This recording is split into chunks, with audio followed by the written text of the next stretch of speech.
Olá! Hoje a gente vai conversar sobre um assunto que, infelizmente, faz parte da realidade de muita gente no Brasil: as arboviroses. Vamos entender melhor o que são a dengue, a zika e a chikungunya. São doenças com nomes diferentes, mas que têm uma origem em comum, uma origem que a gente conhece até bem demais. E para começar, já lanço a pergunta: o que essas três doenças com sintomas e nomes tão particulares têm em comum de verdade?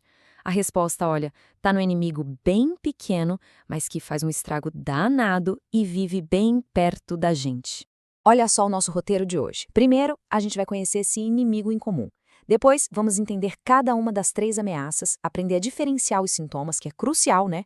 E aí a gente fala sobre recuperação e, claro, prevenção. Então, vamos lá! Começando pelo começo.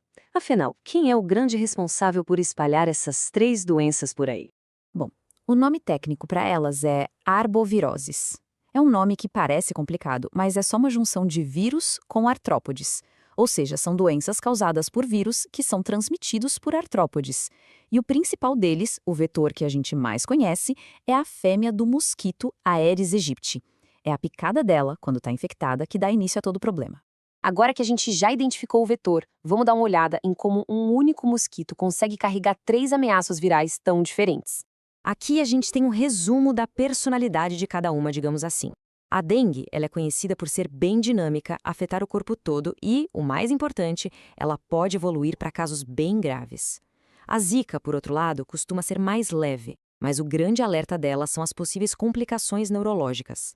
E a chikungunya, a marca registrada dela é o ataque violento e muitas vezes debilitante nas articulações. E aqui a gente chega na parte que todo mundo tem dúvida, né? Como é que eu sei o que eu estou sentindo? Vamos tentar decodificar os sinais que o nosso corpo manda. Vamos olhar essa tabela com calma, que ela ajuda muito. Febre, na dengue e na chikungunya, ela costuma ser alta, de repente. Já na zika, pode ser uma febre baixinha ou, às vezes, nem ter. Agora, o pulo do gato para diferenciar: a dor nas articulações. Na chikungunya, essa dor é o protagonista. É intensa, forte e chega a ser incapacitante. Na dengue, essa dor é mais tranquila. E as manchas na pele? Na zika, a característica principal é que elas coçam muito. Além daquela conjuntivite que pode aparecer, sabe, sem secreção. Já a dengue tem aquela dor bem típica atrás dos olhos e uma dor muscular que derruba a pessoa. Gente, agora, atenção máxima aqui. Se a suspeita for dengue, esses aqui são os sinais de alarme. Eles indicam que o quadro pode estar piorando.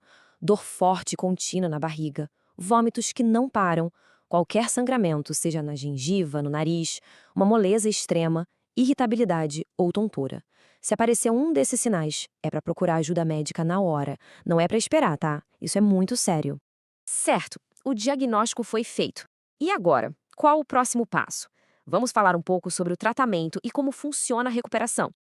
Então, o tratamento é para aliviar os sintomas, e isso é fundamental, não é com qualquer remédio. Geralmente se indica analgésicos e antitérmicos, como a dipirona e o paracetamol. Mas o mais importante mesmo é o que a gente tem que evitar: anti-inflamatórios tipo ibuprofeno e o AES, que é o ácido acetilsalicílico. Por quê? Simples, eles aumentam o risco de hemorragia, que é uma das complicações mais perigosas da dengue. A regra de ouro é: nada de se automedicar. Siga sempre a orientação do médico. Às vezes a gente pensa: nossa, mas a consulta foi tão rápida. Pode parecer corrido, 15 minutos, mas existe toda uma estrutura por trás. Tem um roteiro. Nesses poucos minutos, o profissional consegue fazer o acolhimento, investigar os sintomas e, principalmente, os sinais de alarme, fazer um exame físico direcionado e, por fim, definir o tratamento e passar todas as orientações. É um processo pensado para ser eficiente, especialmente em épocas de surto. Depois de sair do consultório, a jornada continua. O cuidado não acaba ali. Vamos ver como isso se divide entre cuidados que a gente tem que ter com o nosso corpo e a prevenção, que é uma tarefa de todo mundo. Ok, de volta em casa, o plano de ação é bem claro. Ponto 1, e talvez o mais importante de todos: hidratação. Beber muito, mas muito líquido mesmo. Água, suco, soro, o que for. Segundo, repouso. O corpo está numa batalha contra o vírus, ele precisa de descanso. Terceiro, tomar só os remédios que o médico passou. E quarto, ficar de olho. Se algum daqueles sinais de alarme aparecer, não pense 2 vezes, volte para o posto de saúde. E aqui a gente chega no ponto em que todo mundo vira protagonista. A prevenção ainda é a nossa melhor arma. E essa luta contra o Aedes aegypti começa dentro da nossa casa, no nosso quintal. Eliminar água parada, fechar bem as caixas d'água, botar areia nos pratinhos de planta, são coisas simples, mas que quando todo mundo faz, o impacto é gigantesco. E claro, se proteger usando repelente e telas. Para a gente amarrar tudo o que a gente conversou, essa frase resume perfeitamente a situação. Para lidar bem com essas doenças, a gente precisa de 3 coisas: diagnóstico rápido, tratamento certo e, acima de tudo, ficar muito atento aos sinais de gravidade. É essa atenção que pode fazer toda a diferença.